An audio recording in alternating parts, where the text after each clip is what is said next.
Welcome back to Noir Alley. I'm your docent of darkness, Eddie Muller. For your viewing pleasure today, I've got a cinematic bombshell, a film comprising 3 volatile elements that, when mixed, resulted in the most combustible movie of the classic Hollywood era. It's The Lady from Shanghai, from Columbia Pictures, shot in 1946 but not released until '48. The first volatile ingredient here is the noir movement itself, which by 1946 was encouraging so many writers, actors, and directors, and craftspeople as well, to explore the darker aspects of our humanity. Add to that the high-octane genius of Orson Welles, inarguably the most influential filmmaker of the decade, if not all time. Mix in the radioactive appeal of America's reigning love goddess, and you get a mess. But maybe the most daring, sinister, alluring, and, as I said, combustible mess ever released by a major studio. Now, my description of Hayworth as radioactive is an allusion to her image as Gilda being painted on an A-bomb dropped on the Bikini Atoll in July 1946. She truly was a bombshell. Her boss, Columbia Pictures chief Harry Cohn, relished the power he had over this fantasy figure he'd created. He felt Hayworth was literally his property. He spied on her, harangued her, wiretapped her house, and nearly exploded when his sex symbol was stolen by an unexpected suitor, Orson Welles. The notorious enfant terrible was at a crossroads in 1946. 5 years earlier, Citizen Kane had been the most sensational directorial debut ever. But Welles quickly veered off Hollywood's inside track, irritating studio executives with his artistic flamboyance and a blatant disregard for their dollars and cents. After RKO gutted his second feature, The Magnificent Ambersons, Welles tried to fly right with workmanlike efforts Journey into Fear and The Stranger. He also wanted to marry a movie star to prove he was a Hollywood player. And, being Orson Welles, he set his sights on the most beautiful of them all. Without ever having met her, Welles guaranteed in print that he'd marry Rita Hayworth. It came as no surprise when he backed up this boast. He was, after all, an accomplished magician. Making movies, Welles once said, was like playing with the world's biggest train set. There is no pithier assessment of the man's approach to life, work, and love. He and Hayworth lived high for a while, but with Welles, nothing lasted. After Rita got pregnant, her husband's attention wandered. She was last year's Christmas present. Then there was the huge success of Gilda in 1946, a movie crafted specifically for Hayworth by producer Virginia Van Up. It exacerbated the couple's estrangement. Welles's career at that point was scattered all over cutting room floors. Then Harry Cohn offered him a shot at redemption, creating another filmic firecracker that would keep Hayworth burning in the public's mind. Of course, Cohn stipulated that Welles would have to work for free. Legend has it that while they were talking on the phone, Welles grabbed the nearest book, Sherwood King's If I Die Before I Wake, and spieled out the back cover synopsis as the perfect project. That's how desperate he was. Now, while that may be true, Columbia, in fact, already owned the book, and William Castle was set to direct it. Welles talked Castle out of it, and then talked him into serving as his associate producer on what was retitled The Lady from Shanghai.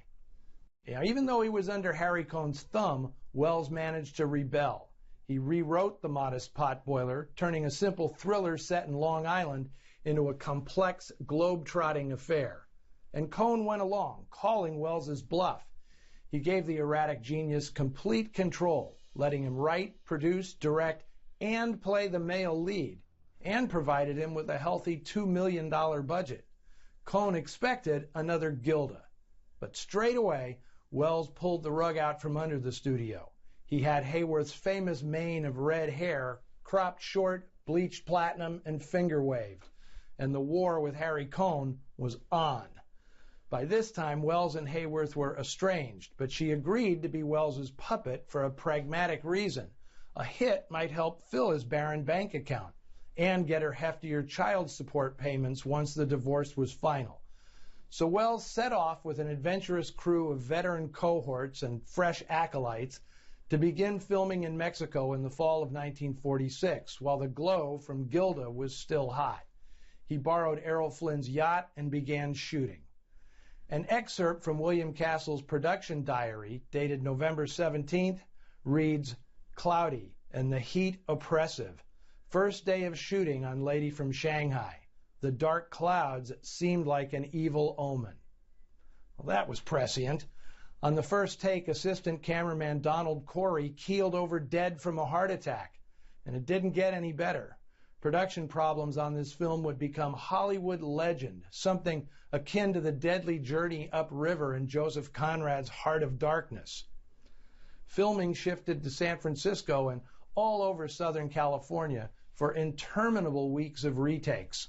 What resulted was a train wreck of a movie, but also one of astounding cinematic genius. It's pulp poetry rendered with stunning style and a kind of dark and crazy home movie made by a true artist. Here is Rita Hayworth, starring in Orson Welles' The Lady from Shanghai.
When I start out to make a fool of myself, there's very little can stop me. If I'd known where it would end, I'd have never let anything start. If I had been in my right mind, that is. But once I'd seen her, I was not in my right mind for quite some time. Good evening, said I, thinking myself a very gay dog indeed. But here was a beautiful girl all by herself and me with plenty of time, nothing to do but get myself into trouble. Some people can smell danger. Not me. I asked her if she'd have a cigarette. It's my last one. I've been looking forward to it, so please don't disappoint me. But I don't smoke.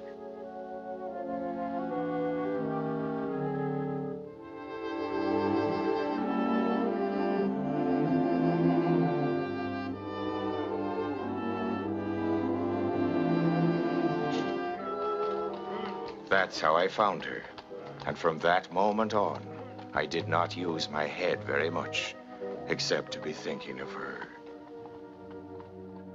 But in the park in those days, the rough young fellas used to be staging hold-ups and the like. Help! Help! However, these young fellas were not professionals. And that's maybe the reason why I start out in this story a little bit like a hero, which I most certainly am not.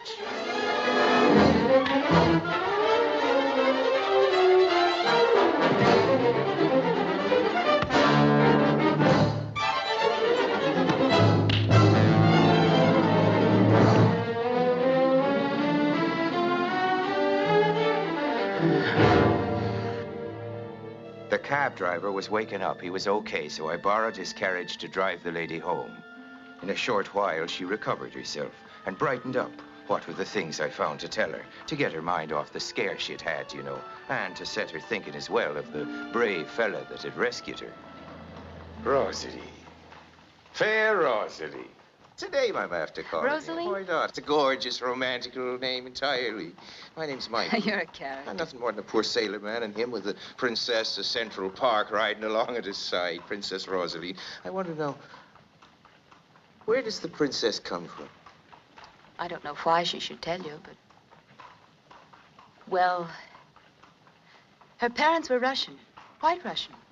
You never heard of the place where she comes from. Would Her Highness care to gamble? Gamble? She's done it for a living. I bet you $1 I've been to the place where you were born. Chifu. It's on the China coast. Chifu. It's the second wickedest city in the world. What's the first? Macayo, wouldn't you say so? I would. I worked there. You worked in Macayo? Here's your $1. How do you rate Shanghai? I worked there, too. Yeah, as a gambler? Well... Hope you were luckier tonight. You need more than luck in Shanghai. Do you know what? What? I bet I could drive the cart from down there inside with you. There's a police car on the other road. No, we'd best get out of the park. The horse and cart would make it too simple for the cops to be finding us. You don't like them very much, do you, Well, the Mike? cops, they can struggle along without our doing their work for them. Watch where you're going, Mike. Get that nag out of here. Now the cops are bound to pick us up. We'd best leave the cab here and walk. Whoa! You certainly don't like the police. I do not. My car's right there in the garage anyway. Tell me, Michael, is there some reason why the police don't like you? Well, they never put me in jail. In America. You know, the nicest jails are in Australia. The worst are in Spain. What law did you break in Spain? I killed a man. Just now, you almost killed a girl. Is there a law against that? Try it. You won't like the jails in America. So they put you in jail for murder in this country? I didn't think so. There was a man killed his wife in Frisco last week. She'd gone to the icebox for a bit of supper. He thought she was a burglar, he said. He shot her 5 times in the head. Number 47. He had a good lawyer. Evidently, I saw his picture in the newspaper. Bainbridge or something. Bannister. Right, Arthur Bannister. It said he was the world's greatest criminal lawyer, like the world's greatest criminal. Some people think he Here's is. your car, ma'am. Send the bill to my husband. If you're a sailor, Michael, there's a job for you. Would you like to work for me? I'd like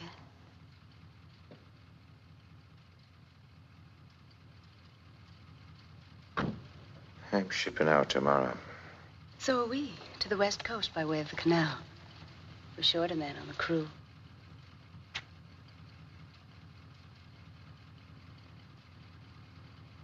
I'll make it worth your while. Could it be this you're looking for?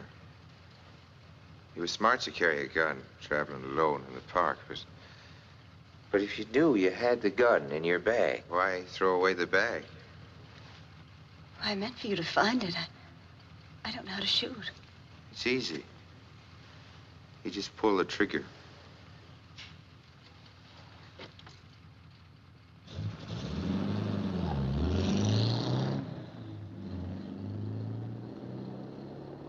Some dame, ain't she? Yeah, and some car. Evening, Mr. Grisby. Mr. Bannister sent it all the way from San Francisco, just so she could have it here. Bannister? Arthur Bannister himself. Gee, some guys have all the luck. Personally, I don't like a girlfriend to have a husband. If she'll fool a husband, I figure she'll fool me. Now, New York is not as big a city as it pretends to be, so I spent the next day in the hiring hall. waiting for a ship. That way, big boob that I am, I thought I could escape her. SS American trainer. Throw away those cigarettes and stunt your throat. Come here. Excuse me. I wonder if you could help me locate it. Mr. O'Hara. Michael O'Hara. Mike O'Hara? You mean Black Irish, the big hawk that talks fancy? I don't know him myself. Black Irish? Yeah, I know him. Joe, call Michael O'Hara. Guy here wants to see him. Michael O'Hara, please step to the bulletin board. A man wants to see you. Shipmates? We was in Spain together. They started calling him Black Irish after what he did to them Finks back in '39. Yeah, Mike's got a lot of blood in him, but he knows how to hurt a man when he gets mad. You were asking for me. O'Hara? O'Hara? You're what they call an able-bodied seaman? Well, that's what they call it. You ever work on a yacht? No. I presume you can handle a speedboat. Well, I presume so. Do you drink? I beg your pardon. I asked you if you drink. Whatever's set in front of me doesn't have to be wholesome, just so long as it's strong. Do you drink habitually? May I ask, mister, if you're extending the invitation? Well, I guess it might as well be. Now, Mr. O'Hara, if you'll show me to the nearest bar, we'll sit down together and discuss your coming to work for me. My name is Bannister. Bannister? Uh-huh.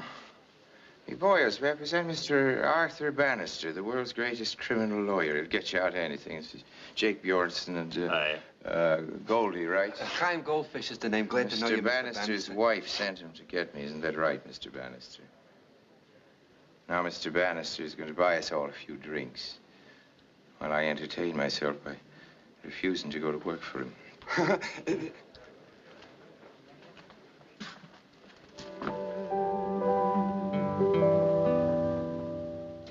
You know, Mike saved my wife's life. Oh? Yeah. Indeed. Would you mind inciting these Clarence number 4? That's all we like to hear. Yeah. Mike's quite a hero. Quite a tough guy. Mister, there ain't no such thing. No such thing as tough guy. What's a tough guy? I don't know. A guy with an edge.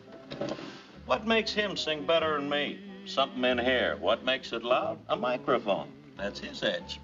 Edge? A gun or a knife, a nightstick or a razor, something the other guy ain't got. Yeah, a little extra reach on a punch, a set of brass knuckles, a stripe on the sleeve, a badge that says cop on it, a rock in your hand, or a bankroll in your pocket. That's an edge, brother.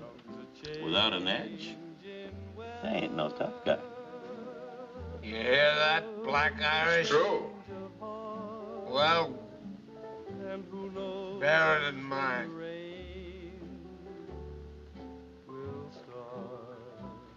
Yeah, but what makes him sing prettier than you?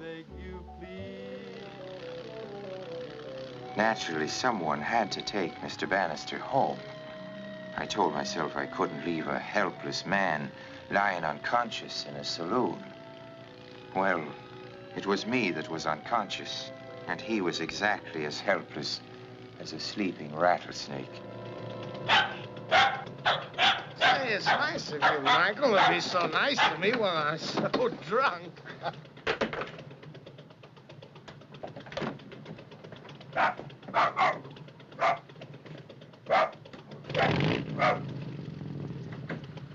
Lover! I wasn't sure you'd come. I'm not staying. You've got to stay.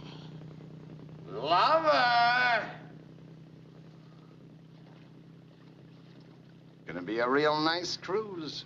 First the Panama Canal, then up the Mexican coast. We need a bosun, Danny boy. Ever done any sailing? A bit of it. I saw you last night at the garage, it was. Somebody else, Danny boy. Not me. Don't go. She needs you bad. You stay. Hey, Mike, if you play your cards right, I think we can get a job for the both of us. I think we'll take it.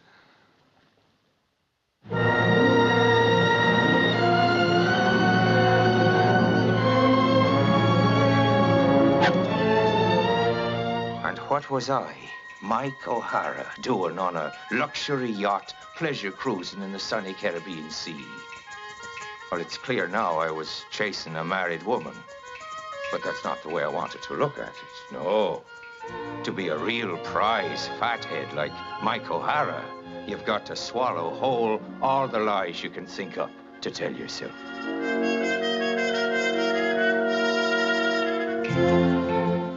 Our little expedition spent some weeks in the West Indies, dawdling around, seeing the sights, laying in supplies, and getting into more trouble.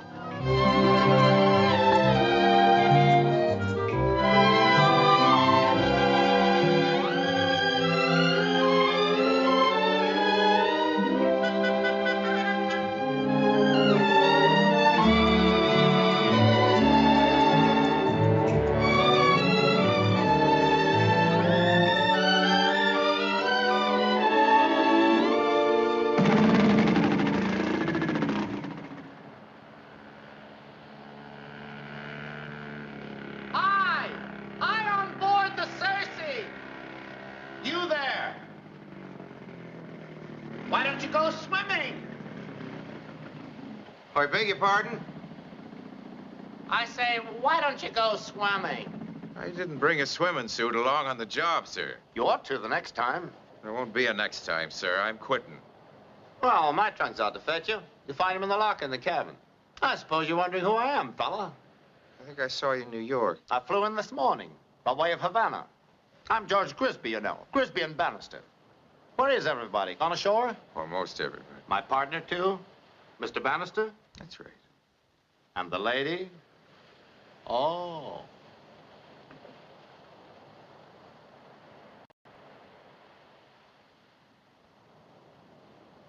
Mr. Bannister tells me you once killed a man. You are Michael, aren't you? That's right. I'm very interested in murders. Forgive me if I seem inquisitive, but where'd it happen? At Murcia. How'd you do it? Now, let me guess. You did it with your hands, didn't you? Does it ever bother you when you think about it? What'd you do to you? Nothing. You just killed him for the fun of it, eh?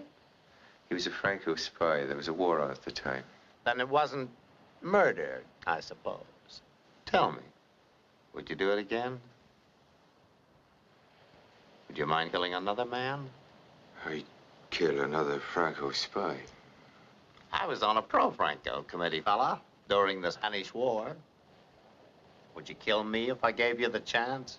I may give you the chance. Michael! Michael!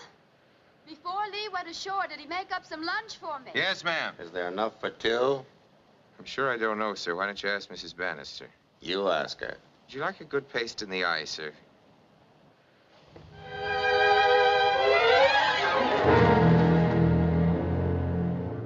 I wish you'd ask me to go swimming.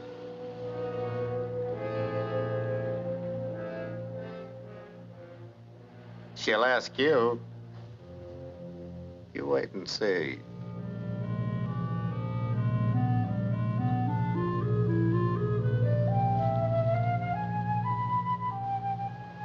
Will you help me?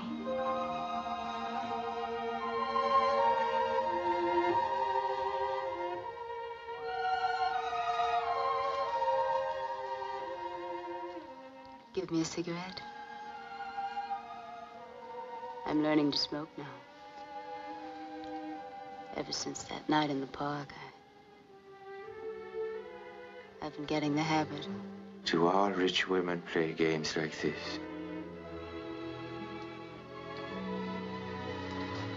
Call me Rosalie.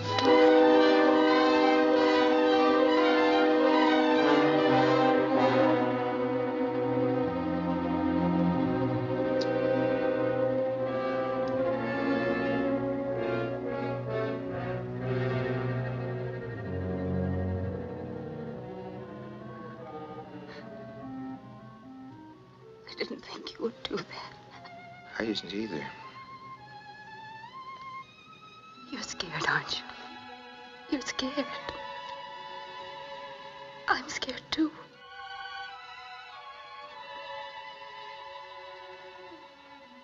me think you needed me to help you. You're not that kind, sure. If you need anything, you help yourself. I'm not what you think I am. I just try to be like that. Keep on trying. You might make it. Oh, Michael. What are we scared of?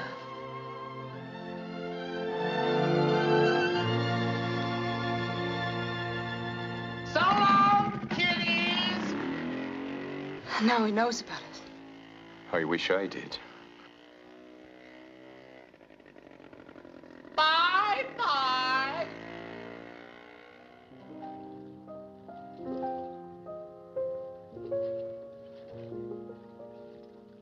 Michael? Yes, sir. Michael, Mr. Grisby has just told me something I'm very sorry to hear.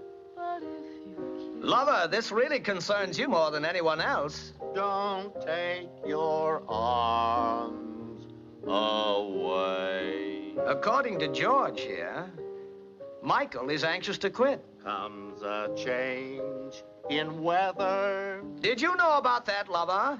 No, I didn't. Shut up, George. What's the matter, Michael? The hour's too long? No, sir. How about the money? I don't care about that, sir. So money doesn't interest you, Michael. Are you independently wealthy? I'm independent. Of money? Before you start that novel Elsa says you're going to write, you better learn something. You've been traveling around the world too much to find out anything about it. That's good, Arthur. Well, sir, I've always found it very sanitary to be broke. That's good, too, Arthur. Shut up, George. Money cannot bring you health and happiness, etc. Is that it? Without money, I'd be flat on my back in the ward of a county hospital. Look at this yacht. It once belonged to Jules Backrack, the great Backrack, who kept me out of his club because my mother was a Manchester Greek. I got him on perjury. He died bankrupt. And here I am. George. Each man has his own idea of happiness, of course. I haven't got a match. But money is what all of us have in common. Take Bessie here. She used to work for Backrack. I pay her more, don't I, Bessie? Yes, Mr. Bannister. Her salary means happiness. It means a home. 3 rooms for 2 families. Bessie's a grandmother and a widow, and only one of the boys is working. Isn't that right, Bessie? Yes, sir. Yes, of course it is. So Bessie goes to church every Sunday she gets off and prays to God she'll never be too old to earn the salary I pay her.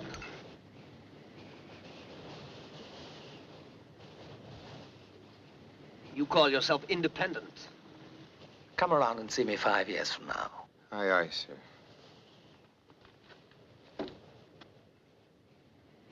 Sing it for us again, lover.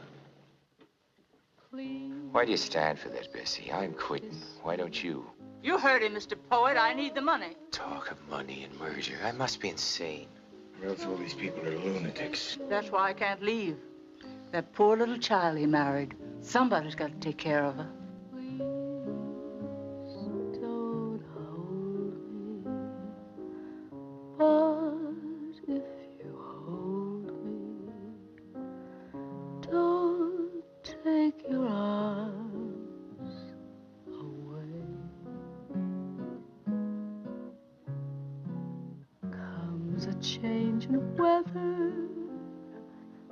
A change of heart, and who knows when the rain will start.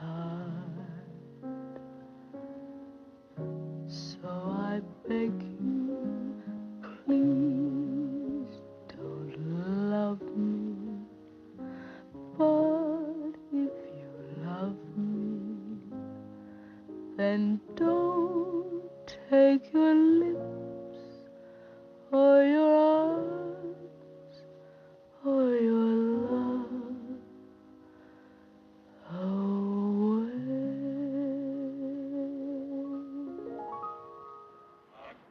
Rub Glosso Lusto in your hair. Keep it Glosso Lusto bright. Glossolusto is right. Glosso Lusto. So remember, ladies, use Glosso Lusto. Pleases your hair, pleases the man you love. Will you help me? Love. Do you believe in love at all, Mrs. Bannister? Give me the wheel.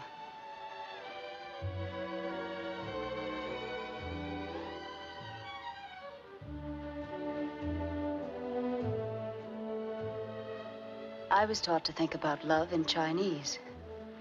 The way a Frenchman thinks about laughter in French? The Chinese say it is difficult for love to last long. Therefore, one who loves passionately is cured of love in the end. Well, that's a hard way of thinking. There's more to the proverb. Human nature is eternal. Therefore, one who follows his nature keeps his original nature in the end. Lover, Yes? aren't you glad I talked Michael into coming along? Lover? He must have changed his mind about me. Faith, Mr. Bannister, I've already told your wife. I never make up my mind about anything at all until it's over and done with.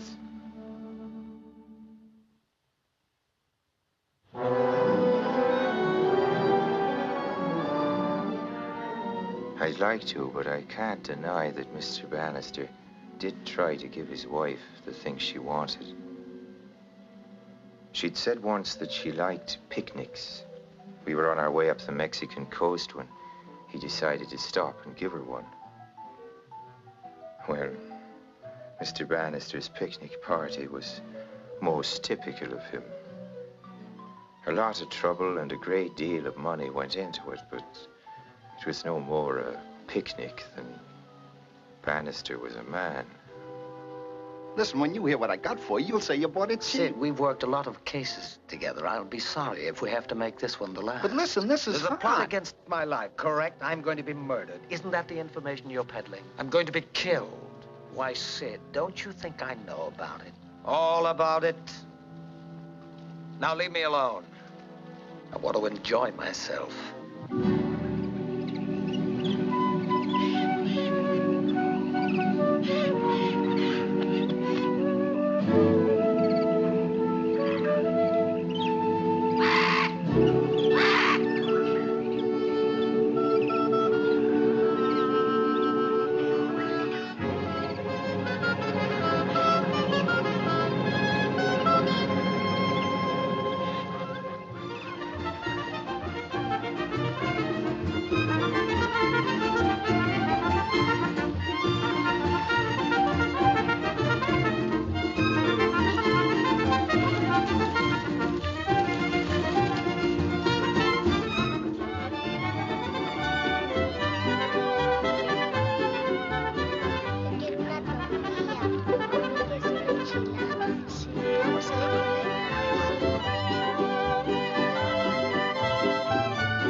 Michael, I tried to tell you before. He isn't really a steward.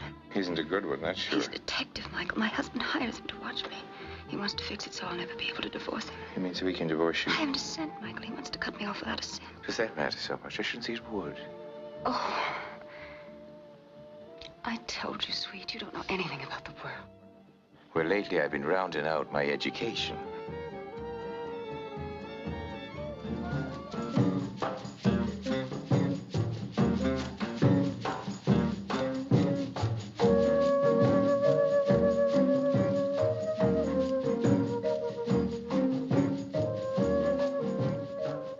I'll say this much for you, Arthur. When you give a picnic, it's a picnic. Time for another? Arthur. Time for another. You know what? Michael still What? insists. I beg your pardon? I said what? Michael still insists on quitting. Why shouldn't he? Oh, no. I think Arthur ought to try and make him If he stay. wants to go, let But him. George likes to have him around, lover. Michael's so big and strong. Makes a good bodyguard for you. Isn't that what you said? George? I don't need a bodyguard. That's right. Not even a big, strong bodyguard Don't make lover? another drink. With an Irish brogue? Arthur's had enough. You know, George thinks Michael's fallen for you, and that makes me unhappy. George hopes. But George is wrong again. No, Arthur. George is I always didn't say wrong. anything about Make Michael me and another Elsa. drink, George. Another Grisby special coming up. You know, you're a stupid fool, George. But you ought to realize I don't mind it a bit if Michael's in love with my wife. He's young. She's young. He's strong. She's beautiful. Sit down, darling. Where's your sense of humor? I don't have to listen to you talk like that. Oh, yes, you do, lover. Now, Arthur, you leave Elsa alone. Come to think of it, why doesn't Michael want to work for us? Why should he? Why should anyone want to live around us? Where's his sense of adventure? Broom! Broom! Excuse me, sir. He's over there eating. Tell Michael to step over here for a moment. Aye, sir.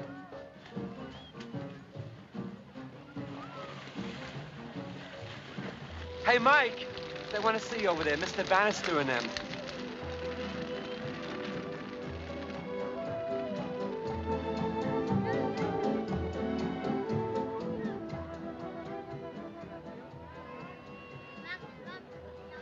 Well, Michael. Well, Mr. Bannister. My wife's lost her sense of humor, Michael, and you've lost your sense of adventure. Sit down and have a drink. Give him a drink, George. And don't look so shocked. Michael may not be in the social register, but then neither are you anymore.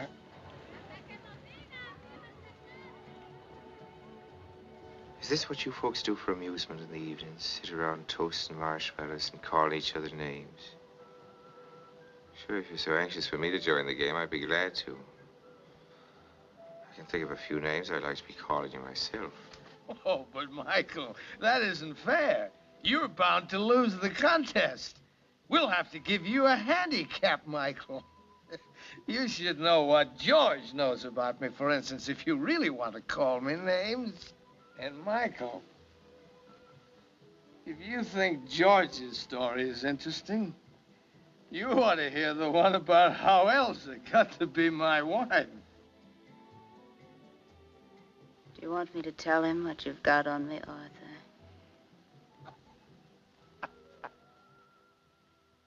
Do you know, once, off the hump of Brazil, I saw the ocean so darkened with blood it was black, and the sun fainting away over the lip of the sky. We'd put in at Fortaleza, but a few of us had lines out for a bit of idle fishing. It was me had the first strike. A shark it was. Then there was another, and another shark again. It all about the sea was made of sharks, and more sharks still, and no water at all. My shark had torn himself from the hook, and the scent, or maybe the stain it was, and him bleeding his life away, drove the rest of them mad. Then the beasts took to eating each other. In their frenzy, they ate at themselves. You could feel the lust of murder like a wind stinging your eyes, and you could smell the death reeking up out of the sea. I never saw anything worse until this little picnic tonight. And you know, there wasn't one of them sharks in the whole crazy pack that survives. I believe in you now.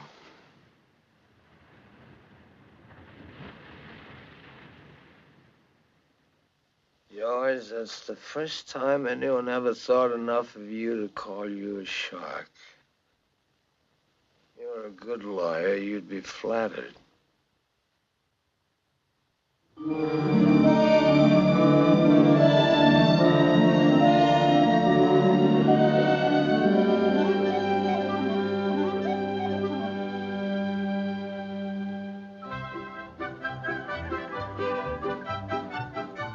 Where's Mrs. Bannister? I'm sure I don't know, sir. She adores it here in Acapulco. So do I. Yeah, but it's nice and quaint. But what I want to know is when are we going to get back to Frisco? Mind walking with me, fella? I know all the best places. You might enjoy it. I want to make you a proposition.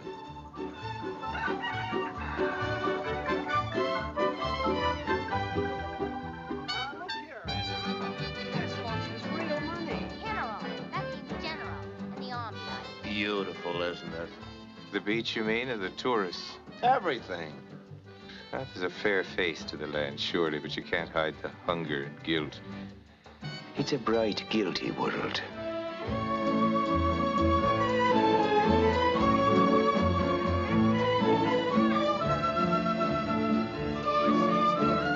Darling, of course you pay me.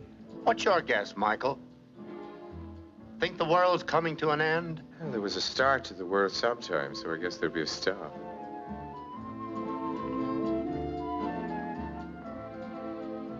It's coming, you know. Hmm?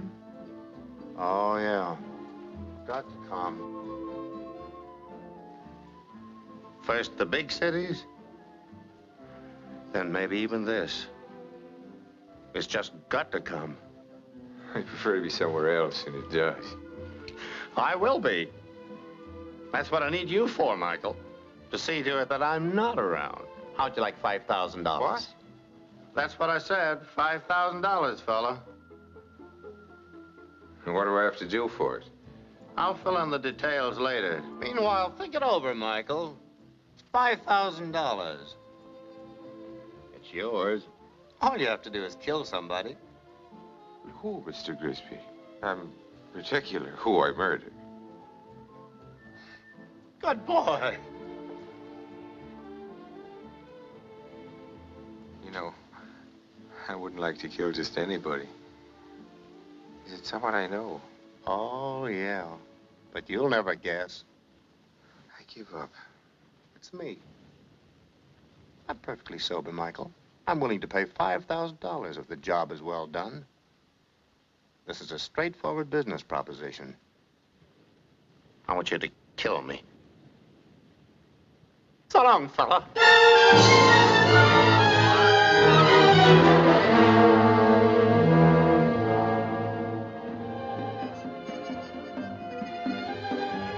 Elsa.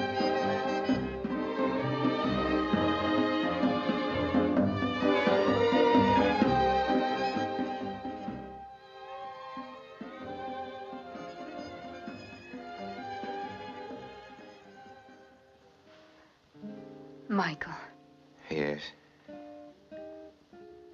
you talked to George yesterday. I did.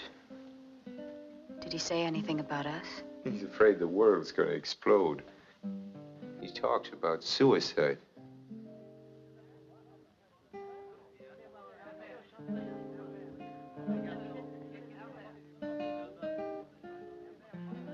I've thought of that sometimes. Suicide? Do you think it's wrong, Michael? I don't know. Would you kill yourself if you had to? I don't know. I've looked at those pills so many times. Pills? The ones my husband takes to kill the pain.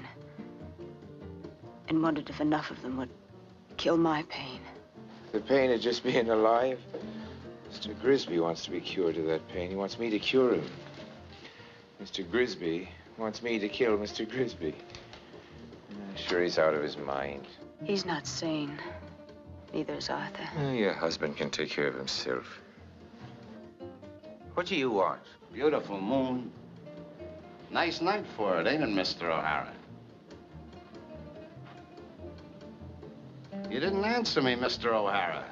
You ought to speak when you're spoken to. I'd hate to have to report you to the lady's husband. I said it's a nice night for it. Oh.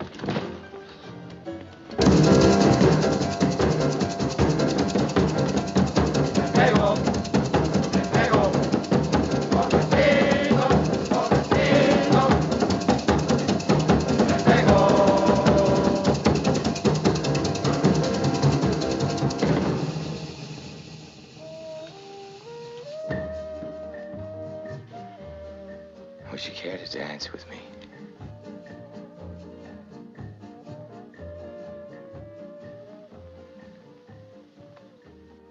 Stop crying. I can't stand for you to cry. You know what Broom's been doing. Spying on you. I'm sure I'm going to take you where there aren't any spies. Michael, where? A long way off. Some one of the far places. Far place? We're in one of them now. Running away doesn't work. I tried it. Everything's bad, Michael. Everything. You can't escape it or fight it. You've got to get along with it. Deal with it, make terms. You're such a foolish knight-errant, Michael. You're big and strong, but you just don't know how to take care of yourself. So how could you take care of me? Mike! Hey, Mike! If you'll pardon me this intrusion, there's a couple of police officers out here. Cops? I don't speak their language, see? And they wants me to identify this guy. What's the Spanish for drunken bum?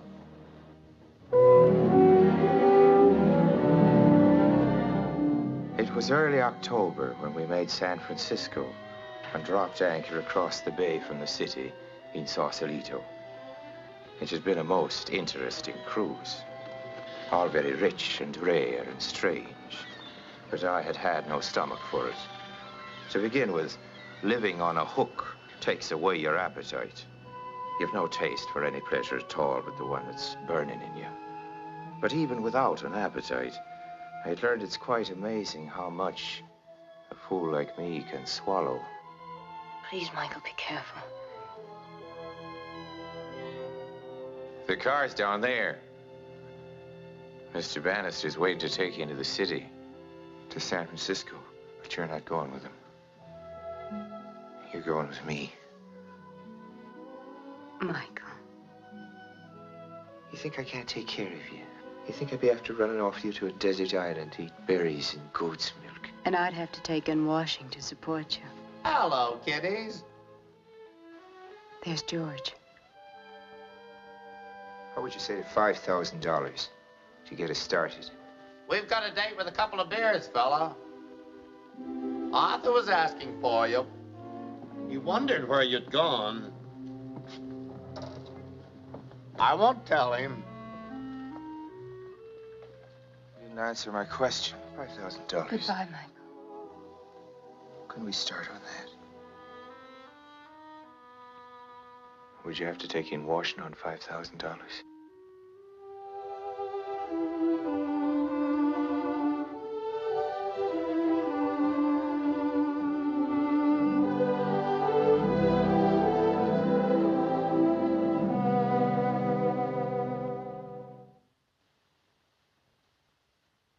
Sit down.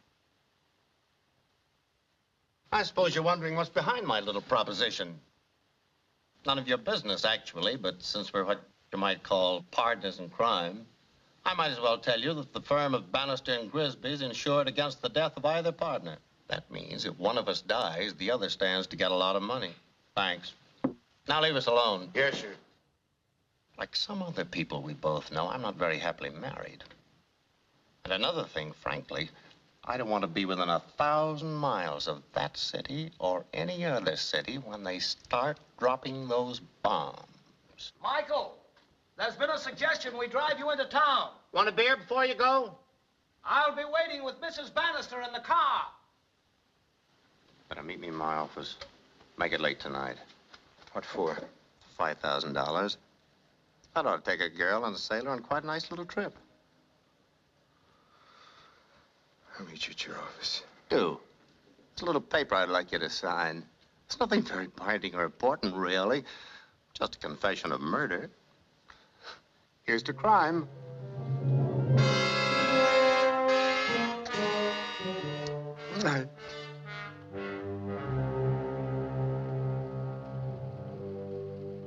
She said meet you at the aquarium, 9 o'clock, before many people there. The aquarium?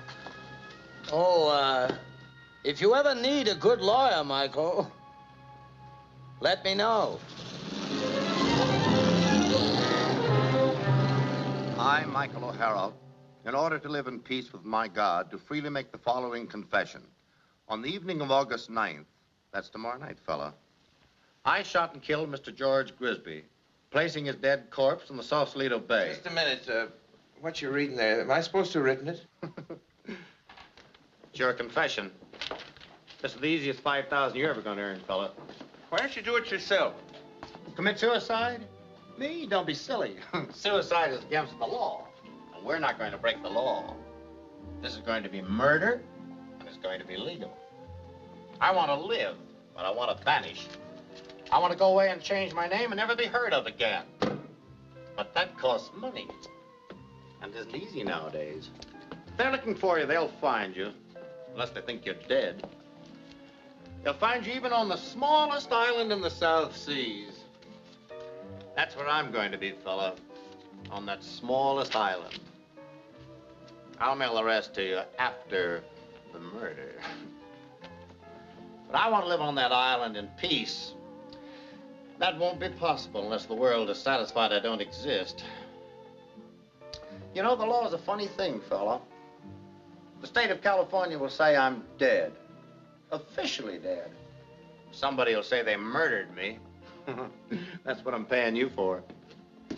To murder you? Say you did. Well, what happens to you, really? I disappear. What happens to me? Nothing. That's the joker. You swear you killed me, but you can't be arrested. That's the law. Look it up for yourself. There's no such thing as homicide unless they find a corpse. It just isn't murder if they don't find a body. According to the law, I'm dead if you say you murdered me. But you're not a murderer unless I'm dead. Silly, isn't it?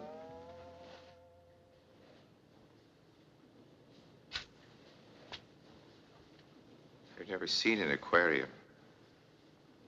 What'd you show me about?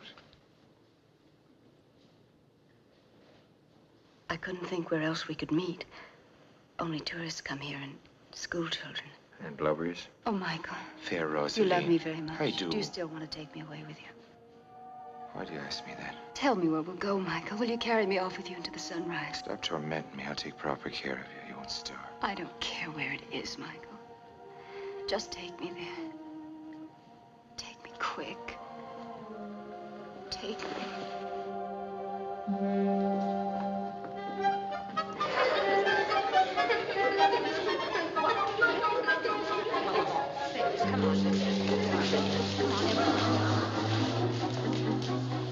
Come on. Come on. Can't I look? I want to see you.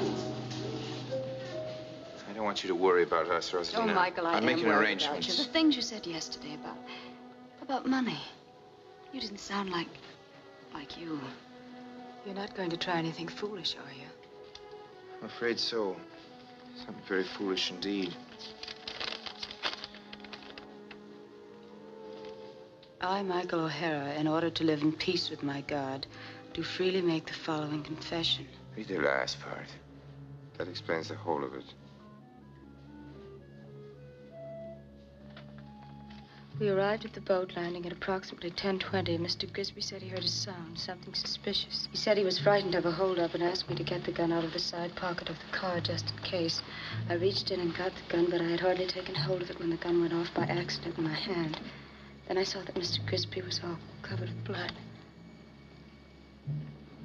It took me a minute to realize that Mr. Grisby was dead, to realize that I, Michael O'Hara, had killed him. But I don't understand, Michael. What were you doing with George in Sausalito? Says Mr. Grisby wants to spend the night on the yacht and asked me to drive him there. That's when I killed him. You see, with the rough tide there is in the bay, they wouldn't recover the body if there was one. You don't understand, darling. He isn't dead yet. Grisby's alive. He won't be murdered till tonight. Is that foolish enough for you? My husband wrote that thing and got you to sign it for him. It's one of those famous Bannister tricks. No, it's Grisby's idea. It seems Mr. Grisby wants to disappear, and this is a scheme of his to get himself declared dead. There's more to it than that, Michael. I don't know what, but there's more. It's a trap of some kind. You meet George tonight. Just as he arranged. Go with him to Sausalito and do whatever crazy nonsense he asks you to do. As long as nobody gets hurt, it won't matter. But don't let him out of your sight. Maybe George isn't as big a fool as he seems to be, but I'll swear my husband's behind this whole thing. Oh, Michael, why did you let yourself get dragged into it? Sure, because I'm a fool. A deliberate, intentional fool. And that's the worst kind. How didn't you know? Yes, my beloved fool. I know.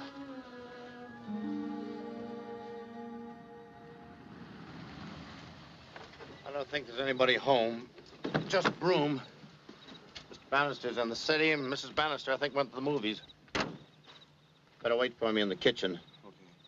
Make some coffee. We'll both need it. I've got things to attend to.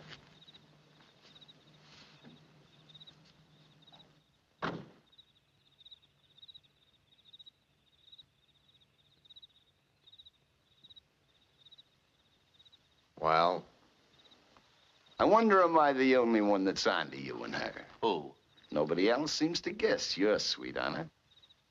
That ought to be worth a little extra. But I'll throw it in for the same price. What are you selling? I can shut up. That's what I'm selling. You see, I'm a Snoopy kind of a guy. I find things out. I get around. I got around one afternoon in Sausalito. I overheard a little conversation down in Mexico. I found out about a little plot of yours. I guess you wouldn't want me to say nothing about how you're fixing to frame Michael. Yeah, frame him for a murder you're going to commit. Well, let's talk it over tomorrow, huh? When you'll be playing dead and somebody else we both know is really dead? No, thanks, Mr. Grisby. We'll settle our account right now. All right, Broom. If you insist.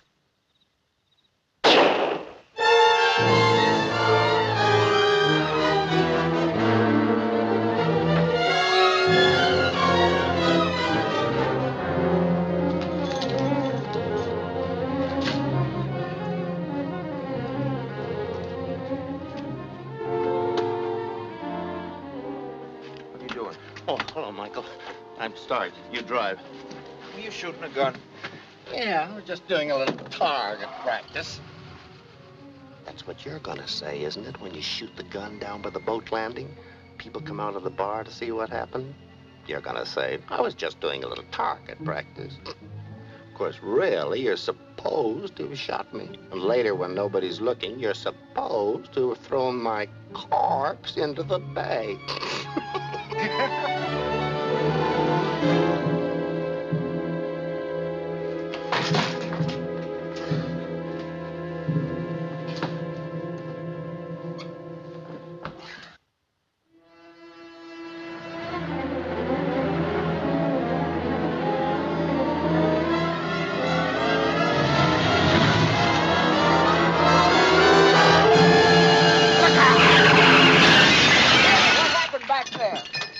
Anybody hurt? Kind of banged it up, mister. Yeah. Our fault, I'm afraid. Here's my card. Let me know if there's any damage. Looks like you got damaged. Hey, look at your hand. It's cut It's bad. okay, fella, really. It's all right. Good night. Well, good night, Mr. Grisby. Good night. Did he get a good look at it? What's that? Truck driver, I mean. He'll make a good witness. What? He'll testify he saw us just before the murder. Broom, are you ill? I got some lead in me where it hurts. I'll call a doctor. Did already. Trouble is, the doc will report the police. Police will want to know who was the certain party who shot me. Don't worry, he'll get his. There's going to be a murder. Ain't going to be no fake murder, not this time. Somebody's going to be killed. You mean? Yeah, your husband. Maybe he's the one who's going to be knocked off. What? Could be. You'd better get down to his office if you want to do anything about it.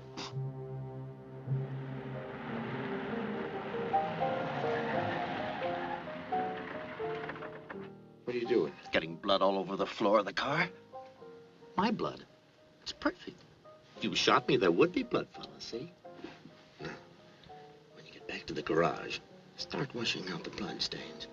You're trying to wipe out the evidence, see?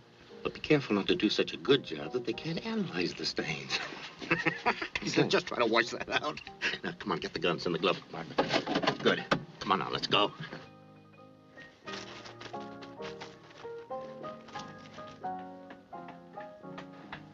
Now, be sure and let the people in the bar in there get a good look at you.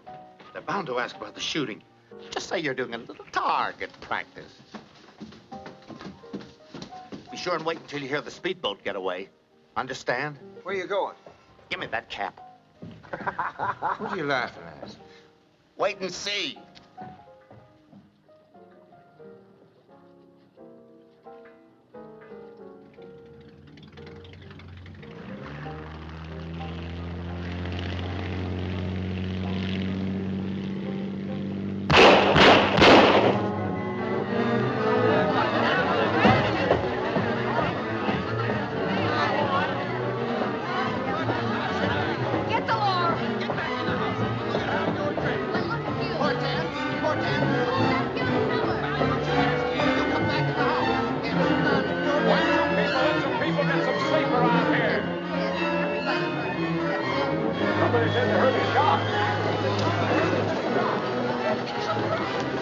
Hey, what are you doing with that gun? I was just doing a little target practice. Where are you going with it now? Is he drunk? He's soused.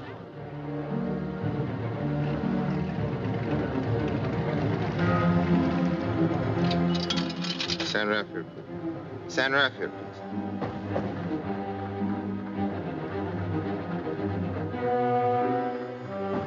Hello, I want to speak to Mrs. Bannister. What? It's me, Brum.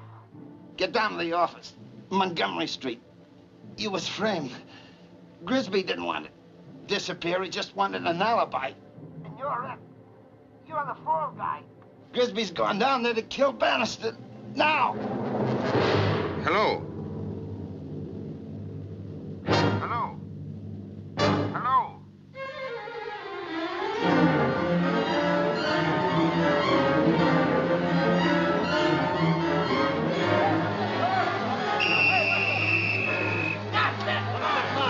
Stop the car! Am I too late? What do you Save Mr. Bannister. Who? Who are Arthur you? Bannister. Hey, that's blood, ain't it? Sure, it's blood. All over his Let go of clothes. me, will you? Whole thing all over the seat. Yeah. Where? Will you let go of me? Hold on. Blood all over. Give us your name. Michael O'Hara. Will you tell me what happened? Hey, listen to the paper I found on the front. Nothing. I want to know about Mr. Bannister. Go ahead, Joe. I'm Michael O'Hara. In order to live at peace with my God. Yes, Michael? You were asking for me? Pardon me, please. Do freely make the following confession. Confession? On the evening of August 9th, I shot and killed George Grisby. Then it wasn't you that was killed. It was him, Grisby. Hello, darling. Have you heard the news? George has been murdered. He was found here in the street with Michael's cap in his hand. Michael is going to need a good lawyer. Well, it's my own fault, but that's how I got into it, big boob that I am. I began to ask myself, I wasn't out of my head entirely. The wrong man was arrested. The wrong man was shot. Grisby was dead, and so was Broom. And what about Bannister? He was going to defend me in a trial for my life, and me charged with a couple of murders I did not commit. Either me or the rest of the whole world is absolutely insane.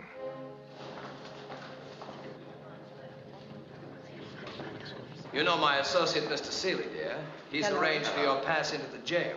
It's right here in the building. You want him to take you? I'd rather go by myself. All right, Seeley. I'll join you in the office. Okay, Mr. Bannister. Excuse me, Mrs. Bannister. So you want to be alone with Michael? It was your idea. Morning, Bannister. Good morning, Judge. That boy of yours still in the hospital? Been home since Tuesday. Well, that's fine, Judge. Thanks. Wasn't it your idea? What's that, lover? Oh, I beg your pardon. Wasn't it your idea? Isn't it your idea to save Michael from the gas chamber?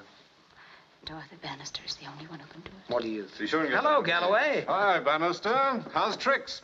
You know our district attorney, dear? How do you do, Mrs. Bannister? Oh, Fassbender. I was the murdered man's partner. The other victim was my servant. If I defend Michael, any jury is going to figure I have reason to believe that he's innocent.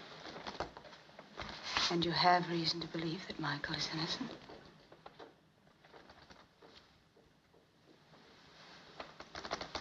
I hear that Galloway is going to say that Michael took George's corpse into the city in our speedboat.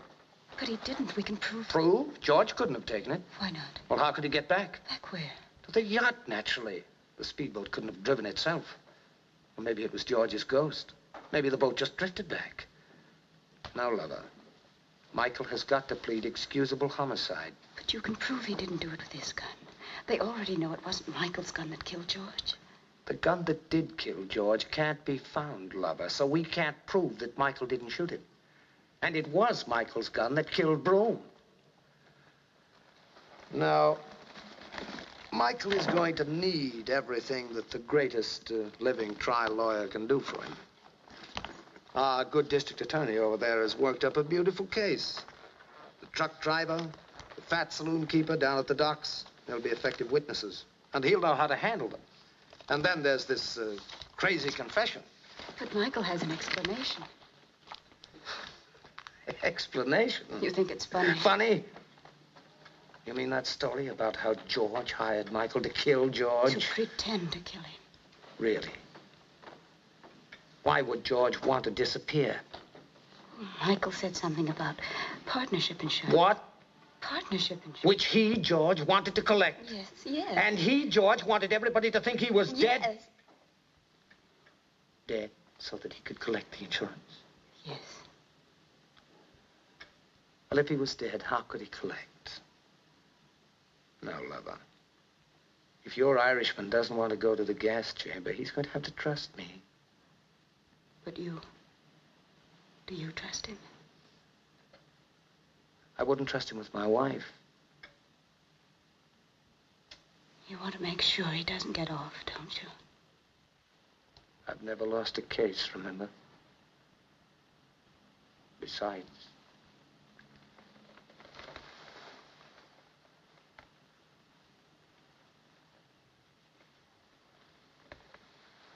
my wife might think he was a martyr. I've got to defend him. I haven't any choice. And neither have you.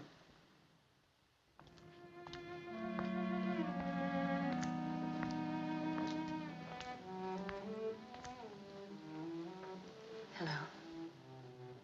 It looks bad for me. Isn't that what your husband says? Whatever else he is, Arthur's a marvelous lawyer. You've got to trust him, Michael. Why? Why should I trust him? Because it's your only chance. Because I want you to. That'll have to do for a reason. Michael, why did you kill Broom? What? Don't be afraid to tell me, please. I just want to know. Well, sure, does Grisby kill Broom? Pussy Head was going to murder your husband. George kill Arthur? You know that. What could he possibly gain from it? Well, for one thing, he couldn't get a divorce. What? Yes, that was the chief reason Grisby wanted people to think he was dead so he could get away from his wife. Wife? But that's impossible. Why? George didn't have a wife. He wasn't married.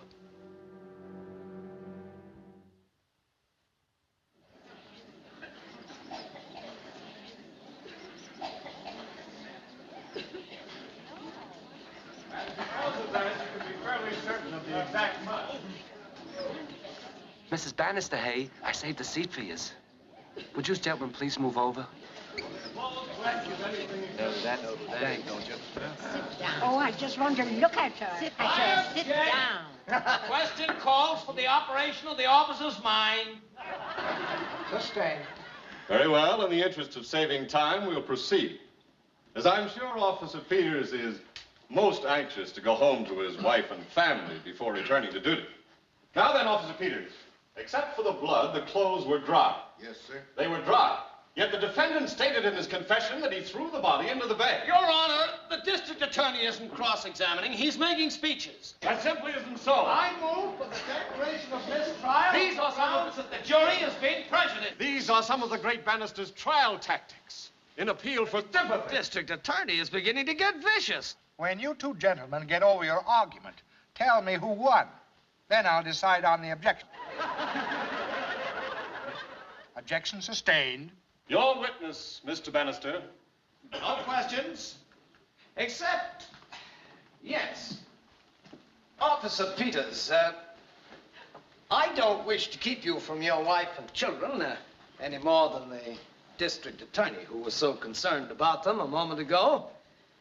But I would like to ask you one question. Officer Peters, have you a wife and children? Well, no. Thank you. You may step down. Oh, your next witness. I call Arthur Bannister. It's certainly unusual, Your Honor, to put a defense attorney on the witness stand, but I'm confident that my client will make no objection. Hey, Galloway can't make Bannister testify against his own client, can he? Hey, what happened? Oh, sit down. Why should I down? Your Honor, I wouldn't take this step if there were any more effective means of establishing the evidence I wish to bring forward. With my client's express permission. Mr. Bannister will take the stand. I've never seen anything like that before. I always thought he was smart. They don't come any smarter. You ain't kidding. You solemnly swear the evidence you're about to give in this case be the truth, whole truth, and nothing but the truth, so help you God? State your name. Arthur Bannister.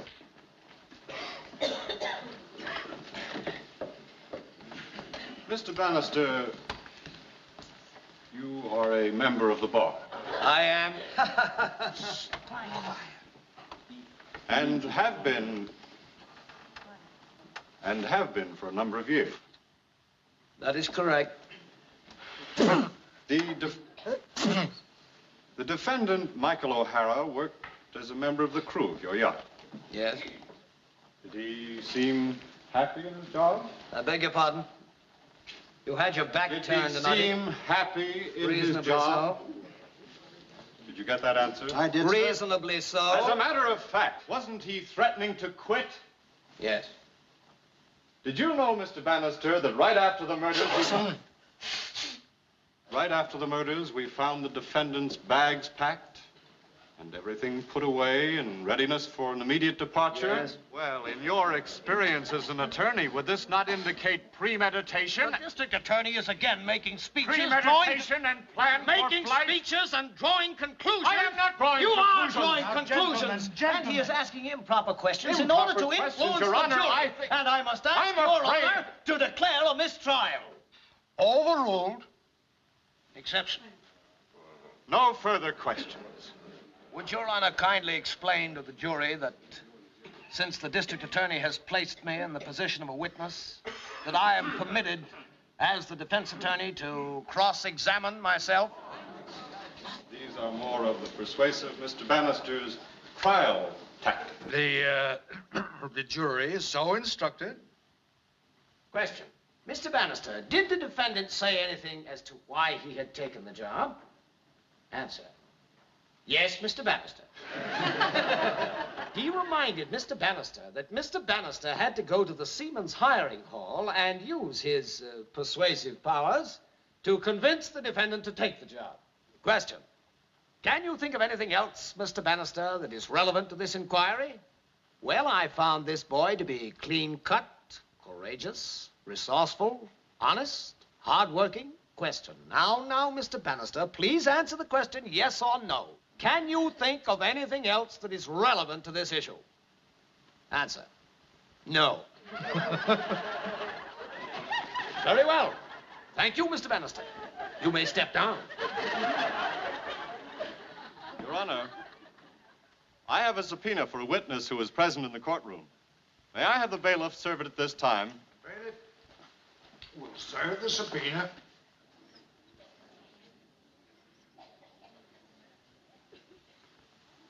I call Mrs. Arthur Bannister. There's no law that says she doesn't take that, is there? I don't know. Sit down. Sit down and mind your own business. I wouldn't have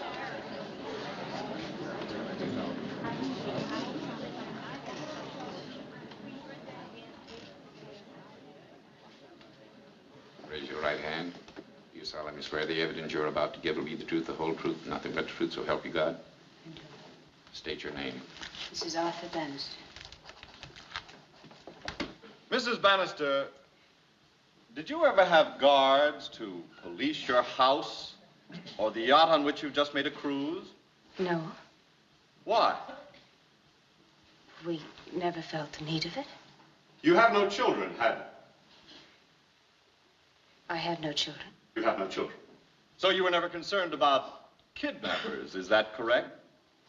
That is correct. There was a man employed in your house and on your husband's yacht named Sidney Broom. Yes. You've known Mr. Broom for several years. No. Would it surprise you if I were to tell you that the detective hired by your husband in divorce cases was Sidney Broom? The man who was employed in your house as a butler and on your husband's yacht as a steward and who was subsequently murdered. I object. Does counsel deny that... Overruled. Does counsel deny that the butler Broom is the detective Broom used by him in divorce cases? Mrs. Bannister, can you think of any reason why your husband would want to hire a divorce detective other than to watch you? I object. Objection sustained. As a matter of fact, didn't you and your husband have an argument about your showing an infatuation for O'Hara? We did not. Isn't it a fact that the defendant O'Hara made advances to you and told you he was infatuated with you? He was very respectful. Speak up, Mrs. Bannister. He was very respectful. And I think he was fond of... Just what is your definition of fond, Mrs. Bannister? As a matter of fact, you and Michael O'Hara have kissed each other, haven't you? To name one occasion, you were seen in the aquarium of this city kissing each other. Do you deny that?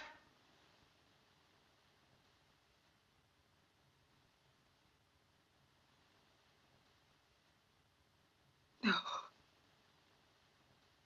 No further questions. Your witness, Mr. Bannister. No questions.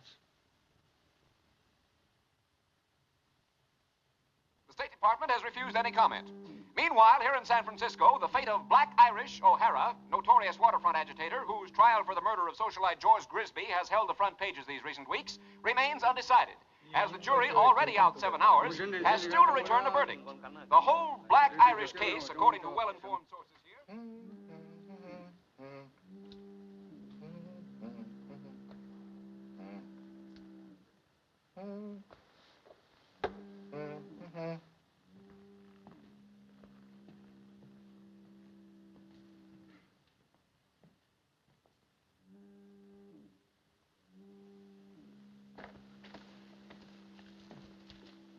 How long do they take, usually? Can't ever tell about a jury.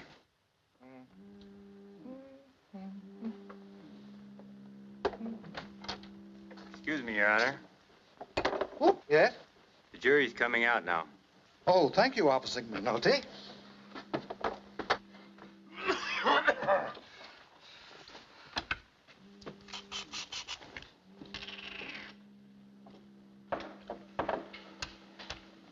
By the way, what has Elsa been telling you? Or did you imagine that I didn't know she's been coming to see you? She asked me to trust you. But you The don't. jury has reached its verdict, Mr. Bannister. What? Because I know you wanted me to be convicted. Now that it's too late for you to do anything about it, I might as well tell you. This is one case I've enjoyed losing. I'm coming to see you in the death house, Michael. Every day. Our little visits will be great fun. I'm going to ask for a stay of execution. I really hope it'll be granted. I want you to live as long as possible before you die. You're talking kind of tough, aren't you, Mr. Bannister? I've got an edge. I know you're going to the gas chamber. Don't be so sure. I know the killer. I know who murdered Grisby. Michael.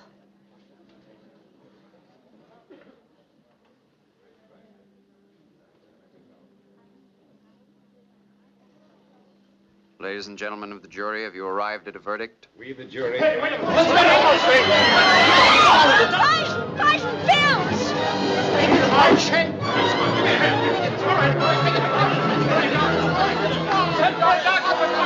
Let's talk to the doctor on the phone. He's coming right over. Said to keep on his feet. We need some help out there. I control this crowd all by myself. The way I understand it, Mr. Galloway, he'll be all right if we keep him moving. I need help in there. Doctor says if he goes to sleep, he's done for. Done for? Well, I need at least 2 of you officers to control the crowd in my courtroom. I'll try and get the reporter. You stay here. Reporters, you do no such thing. I'll see the reporters. Galloway. I'll see the reporters myself. We have to prepare a statement. That's it, Benny. Keep him walking. All right, Mr. Galloway.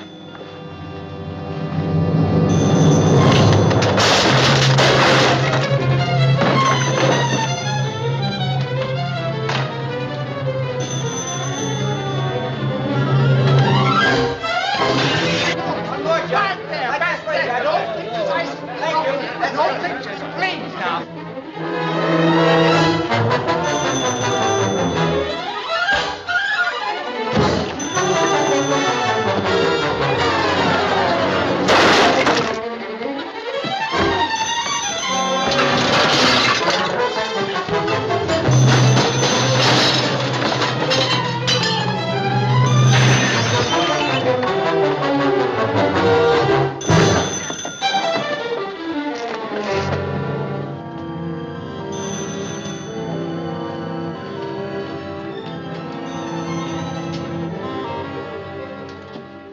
Stay close together now while I escort you out to dinner. Sure, it's Mike. What can you do? We gotta think of something. Hey, that's another jury. From another trial across there. Please do not walk him talk out with about the case outside of this jury room. The judge hopes that you will arrive at a verdict as soon as possible. Hey! That way! Come on, let me go! My goodness! My window, my chest rug, McNulty, that was a fish find. I expect a full report from you. Get off the floor, Officer Fishbine. Hello? No pictures. Hello? That woman's too nice looking to have stolen all that jewelry. Jury duty is such a responsibility, don't you think? Hey, you! You were told not to talk about the case. Now, don't let it happen again. All right, keep moving.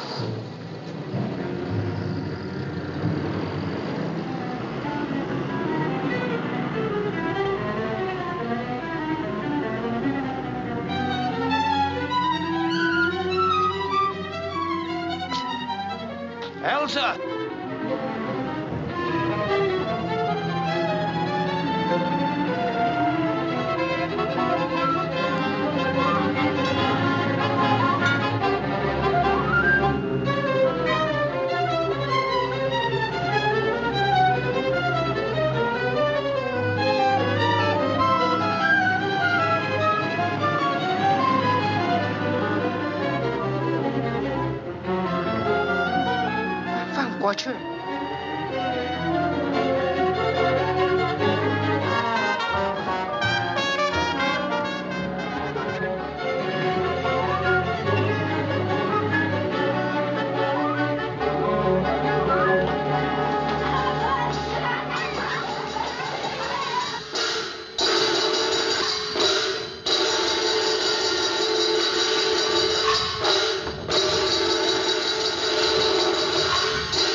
Làm sao mày có kiò kìa không á?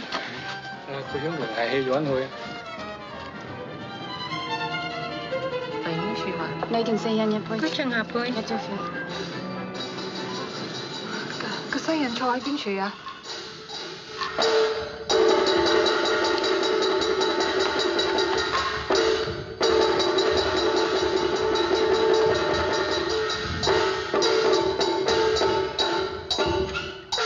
啱先邊處 ？Backstage mission。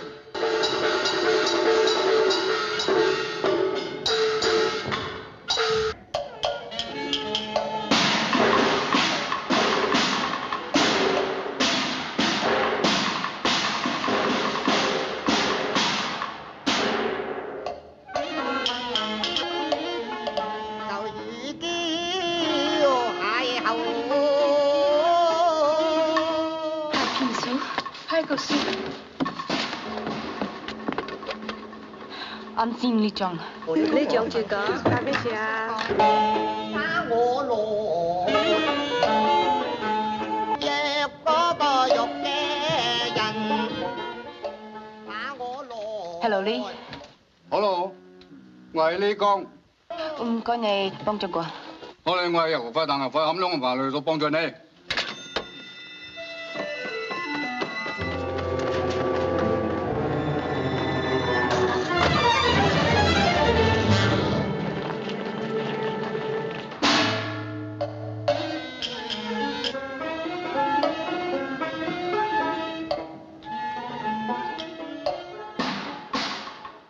Why did you do it, Michael? I didn't. I'm not guilty. Oh, the pills, you mean the pills. I saw you begging me to swallow them, begging me with your eyes. But you didn't mean for me to take them all, of course, so I held some back, but not enough. I took too many of the pills. I'm faint. And now what? But I've got to find something Don't you first know they'll before I catch you? faint. Where do you think you can I've got to find hide? that gun. Gun? What? I've got to find the gun that killed Grisby. It'll prove I'm innocent. Well, I phoned her. Our servant Lee, we're trying to arrange something, someplace to take you. Just wait here quietly and watch the play.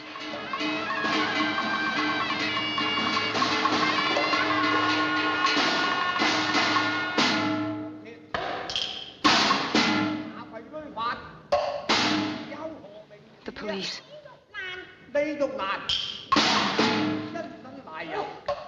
Put your arms around me. 有鐵通，大人有何名字啊？李玉蘭，因身賴有。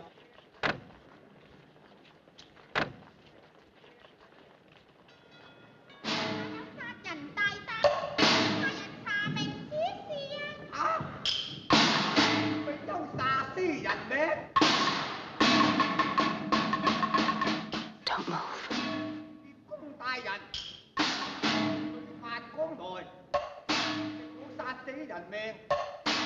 Don't you move. I told you not to move. I mean it. I found the gun. You killed Grisby, yes. You're the killer.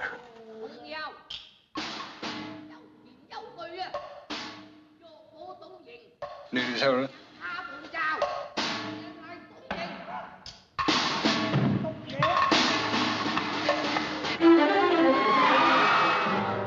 I was right.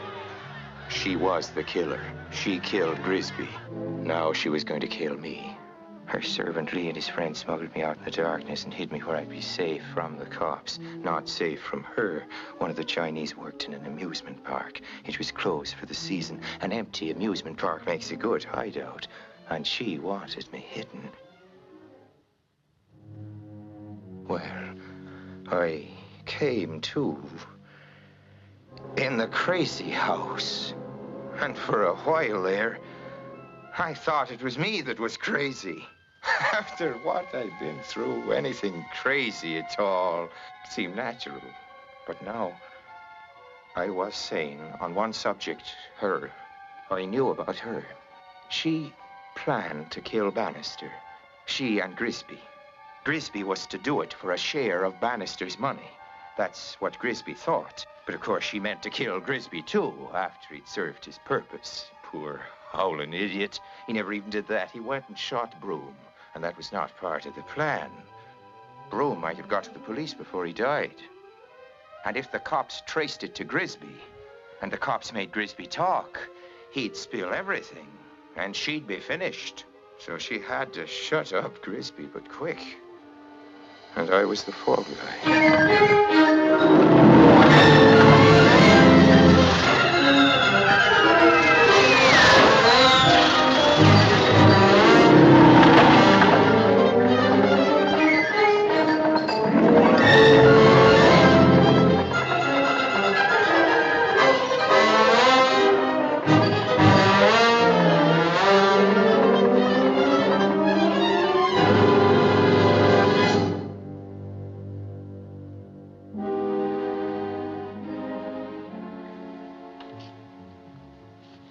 In here, we're less likely to be heard. I was thinking it was only your husband you wanted to kill.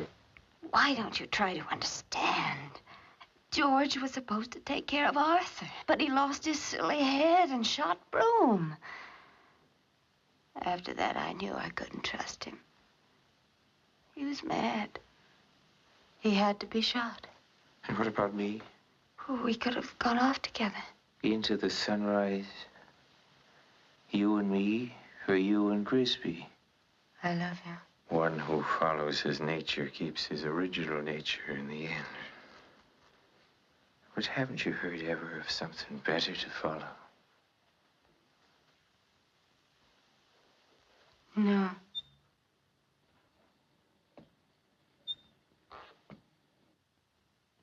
I knew I'd find you two together. If I hadn't, Elsa, I might have gone on playing it your way. You didn't know that, but you did plan for me to follow you. You've been drinking.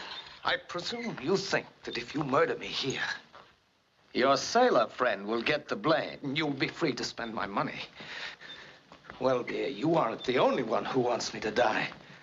Our good friend, the district attorney, is just itching to open a letter that I left with him. The letter tells all about you, lover. So you'd be foolish to fire that gun. With these mirrors, it's difficult to tell. You are aiming at me, aren't you? I'm aiming at you, lover. Of course, killing you is killing myself. It's the same thing. But you know, I'm pretty tired of both of us.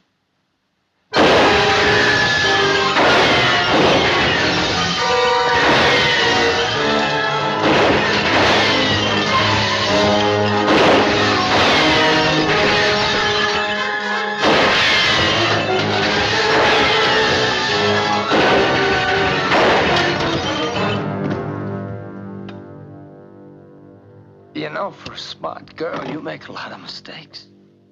You should have let me live. You're gonna need a good lawyer.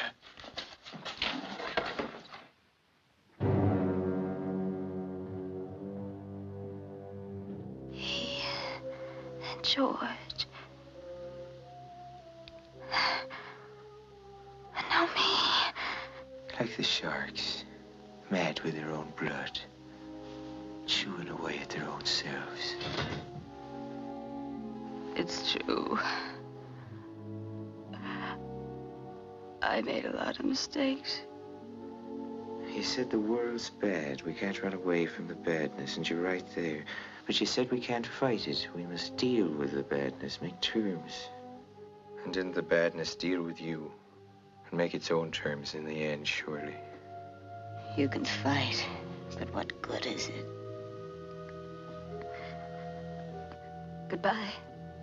You mean we can't win? No, we can't win. Give my love to the sunrise. And we can't lose either. Only if we quit. And you're not going to. Not again. Oh, Michael. I'm afraid. Michael. Come back here. Michael. Please. I don't want to die. I don't want to die!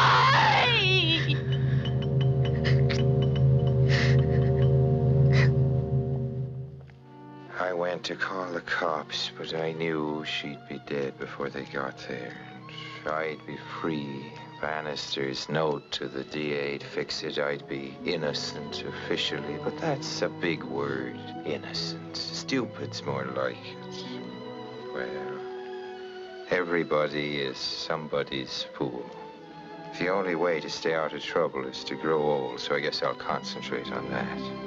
Maybe I'll live so long that I'll forget her. Maybe I'll die trying.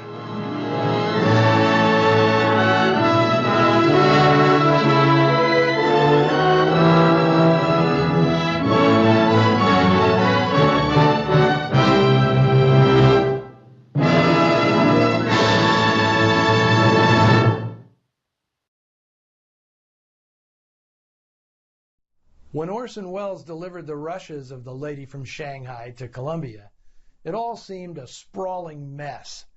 He'd improvised lots of things not in the script.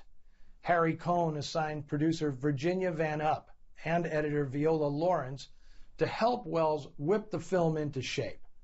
Van Up notated every bit of footage on index cards, and she and Welles, on their hands and knees, arranged a reasonably coherent narrative on the floor of her office.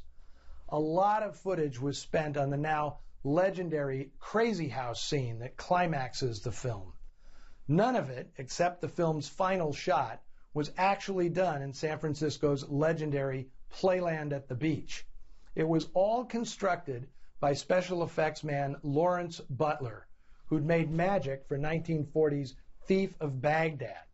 The funhouse maze was almost 3,000 square feet and filled with sliding doors, distortion mirrors, and a 125-foot zigzagging slide.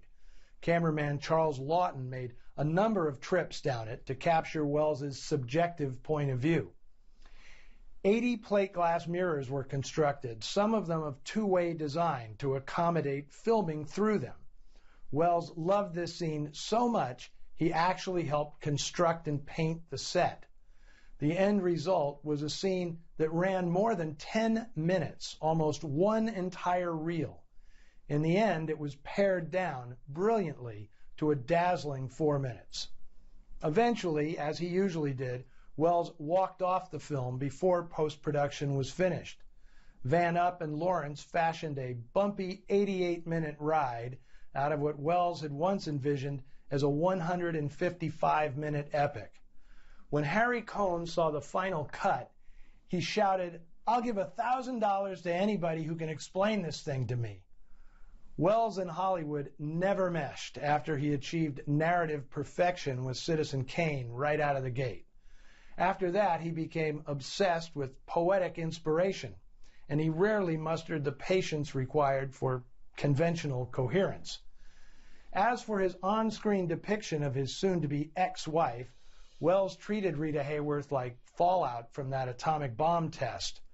Elsa Bannister is a glowing, radiant menace, too dangerous for any sane man to touch. Like the bomb itself, she's a siren luring men to their destruction. It was a chilling, mean-spirited vision in a film too personal to be dismissed as a tossed-off entertainment. Welles may have had the attention span of a 10-year-old, but he never crafted mere diversions. As David Thompson suggested in Rosebud, the story of Orson Welles, it's tempting to believe Welles conceived of Elsa and Arthur Bannister as doppelgangers of Rita and Harry Cohn.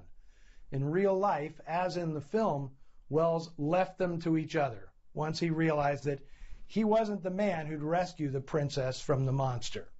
Harry Cohn was so incensed with how Welles handled his biggest star, he shelved The Lady from Shanghai for more than a year, eventually leaking it out on the bottom half of double bills. Welles was almost finished in Hollywood. After one more film, a dynamic bargain basement version of Macbeth for Republic Pictures, Welles ditched Hollywood for Europe. Rita Hayworth, sadly, was pretty much done herself. She formed her own production company and valiantly tried to break the femme fatale mold, but the public had already hardened her into an icon. Columbia put her in a Gilda sequel called Affair in Trinidad, and in films like Salome and Miss Sadie Thompson, the studio refused to let her be anything other than a temptress, even after the actress and the public had lost interest. With Welles's Irish brogue coming and going, and Rita Hayworth directed to be inscrutably impassive, the actors who pretty much steal the picture are Everett Sloane as spidery shyster Arthur Bannister and his oddball partner, George Grisby, played in full sweat by Glenn Anders. Anders was primarily a stage actor, and he reportedly hated working with Welles because the director constantly rewrote his dialogue and would intentionally irritate him to get a more jittery, nervous performance. Welles and Everett Sloane were longtime colleagues, going back to their radio days in New York, where Sloane was a charter member of the Mercury Theater of the Air. He came with Welles to Hollywood to appear as Mr. Bernstein in Citizen Kane, and he maintained an incredibly busy career until 1965, when, terrified he was going blind, he killed himself with an overdose of barbiturates. Now, if this was your first time seeing The Lady from Shanghai, or your 50th, let us know what you thought of it on the Noir Alley Facebook page or Twitter feed. Next week, we've got another offering from Columbia Pictures in 1948, but it's decidedly less well known than The Lady from Shanghai. It's The Sign of the Ram, a dark domestic drama set on the English coast, starring Susan Peters, Alexander Knox, and Peggy Ann Garner. And even though the script is by frequent Hitchcock collaborator Charles Bennett, there's no way the finished film can match this movie's backstory for intrigue and tragedy. I look forward to sharing all that with you next week. And remember, one who follows his nature keeps his original nature in the end. Whatever the hell that means.